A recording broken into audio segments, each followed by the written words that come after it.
Olá, amigos e amigas que acompanham o canal do Luiz Ademar. Um abraço a todos. Vamos falar da classificação do São Paulo, hein? São Paulo está classificado para as quartas de final da Libertadores. São Paulo nunca havia vencido o Racing. São Paulo, principalmente na Argentina. São Paulo tinha uma vitória na história, em toda a sua trajetória de tricampeão. Uma vitória apenas diante do River na Argentina. O São Paulo, depois de empatar no Morumbi, jogar mal, depois veio o Campeonato Brasileiro, perdeu para o Fortaleza. Teve uma entrevista muito sincera do Crespo falando dos problemas, sem rifar ninguém, sem prejudicar ninguém, falando dos jogadores, que nem tudo estava dando certo, que precisava treinar, precisava mexer. Ele veio com um fato novo, o Crespo ajudou o São Paulo e foi decisivo para o São Paulo garantir sua classificação. Antes da gente entrar na análise, quero convidá-los a fazer inscrição no canal do Luiz Ademar, ativar o sininho para cada novo vídeo você ser avisado. E principalmente, hein, quero ouvir de você, São Paulino, de você, São Paulina, a sua opinião. O que aconteceu com o São Paulo que se transformou, jogou bola, classificou, foi soberano. Sim, foi soberano em campo, mereceu a classificação e mostrou que com alguns jogadores considerados titulares voltando de lesão, São Paulo pode sim ser forte, como foi campeão paulista.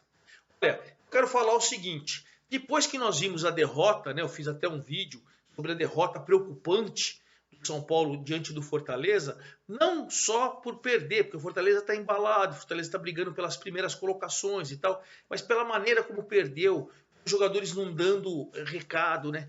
Pablo, Rojas, Vitor Bueno, ou entre outros, mostrando que não conseguem brilhar com a camisa do São Paulo.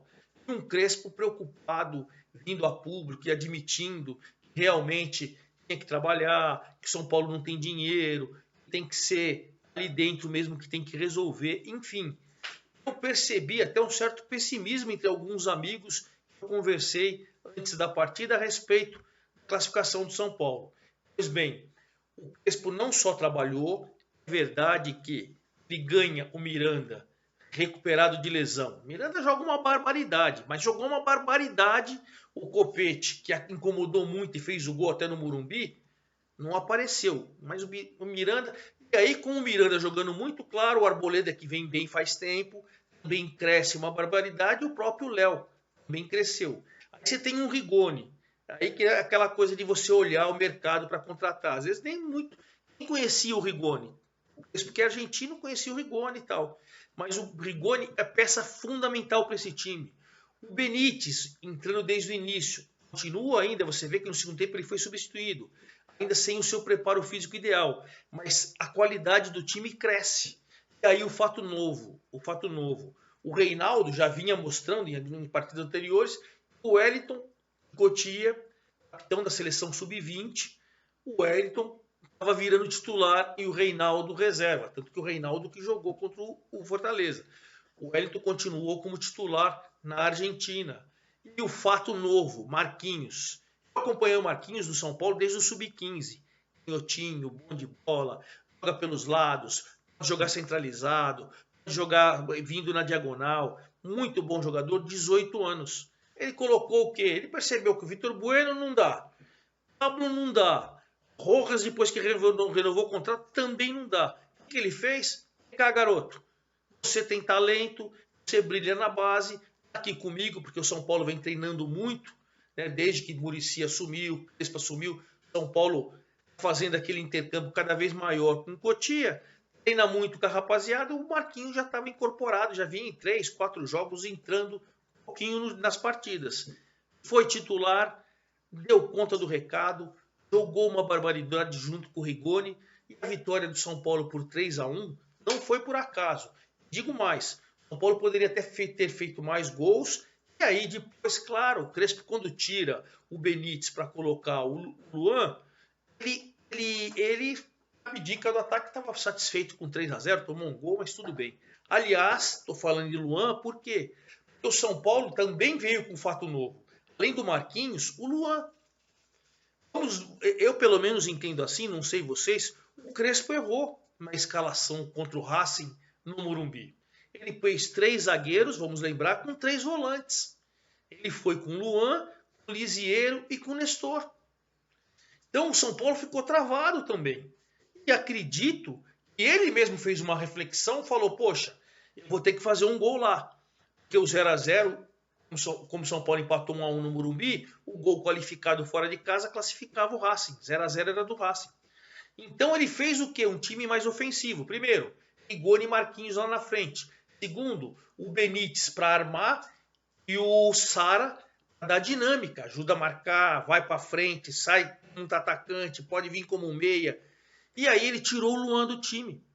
Para que eu vou ter um cão de guarda, um cara muito bom, que é importante para o time? Para que eu preciso ter um cara para proteger os 3 zagueiros se eu preciso fazer gols?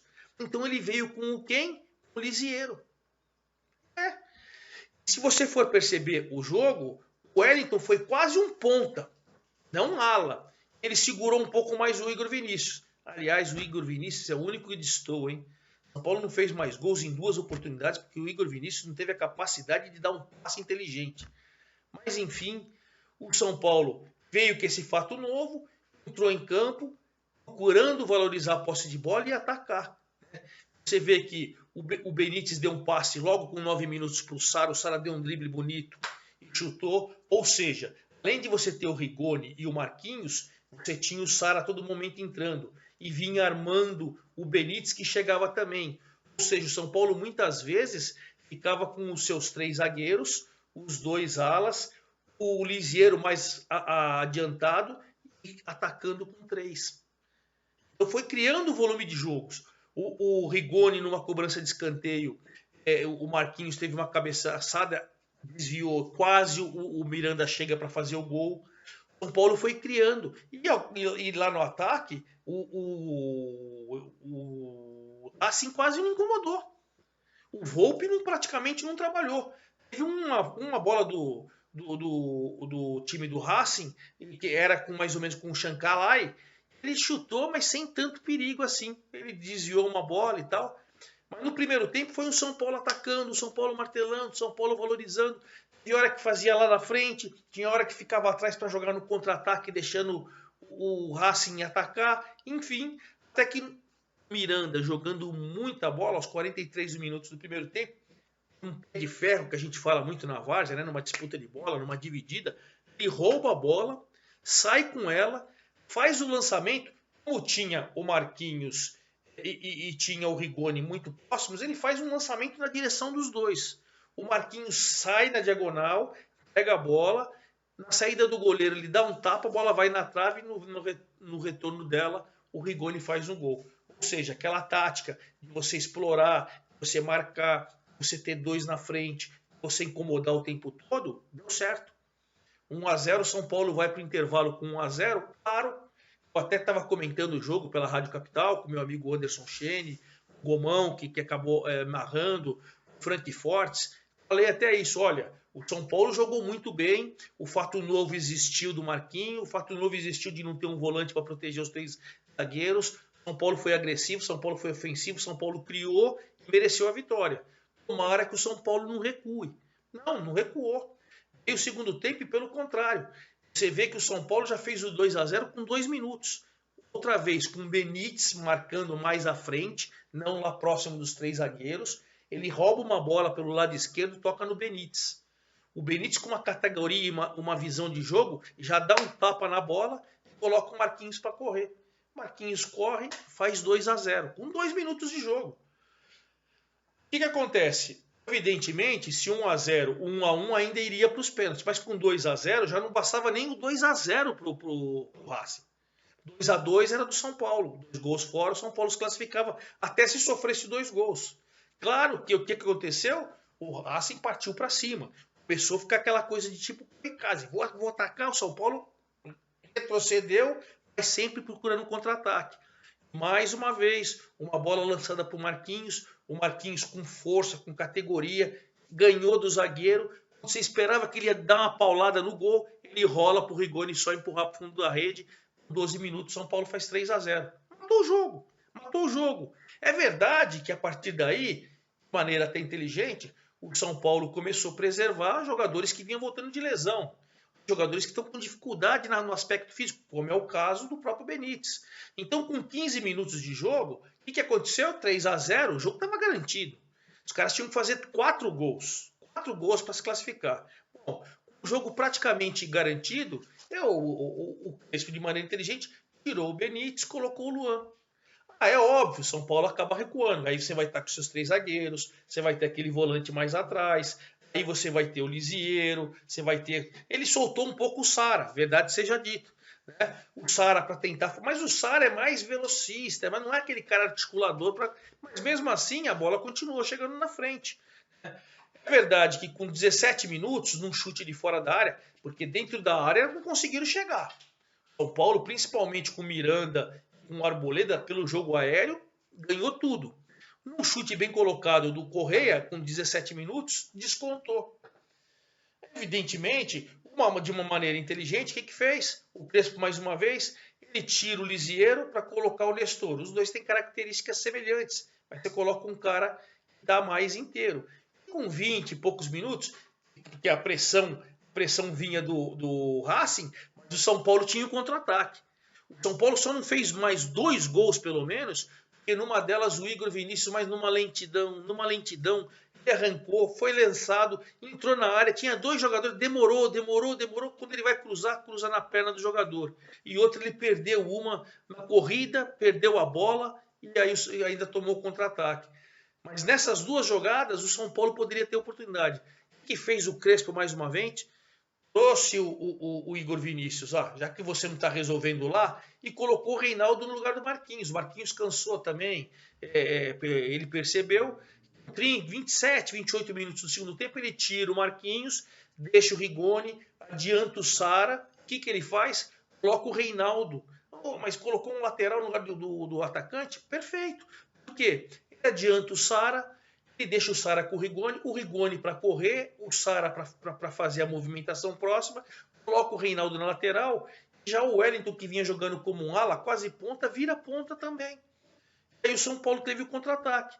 Porque ainda teve um chute de fora da área do Reinaldo aos 38. O São Paulo ainda chegou a criar. Perdeu o volume de jogo ofensivo, aquelas grandes oportunidades e tal, perdeu. Mas também não tomou sufoco. Era só chuveirinho que a zaga do São Paulo defendia. O fato é, o Crespo mostrou serviço, o Crespo apostou em Cotia, no término da sua entrevista coletiva ele disse que apostar em Cotia, mostrou fato novo, tirou o volante marcador da frente dos 3 zagueiros, colocou um moleque na frente, contou também com o retorno de Rigoni agora no time titular, junto com o Miranda, junto com o Benítez, e tudo isso fez aquele São Paulo campeão paulista ressurgir das trevas. Vai ser sempre assim? Claro que não. Já vimos que o elenco do São Paulo não é tudo isso que nós esperávamos. Eu esperava. Né? Porras, Pablo, Vitor Bueno, esses caras não estão correspondendo.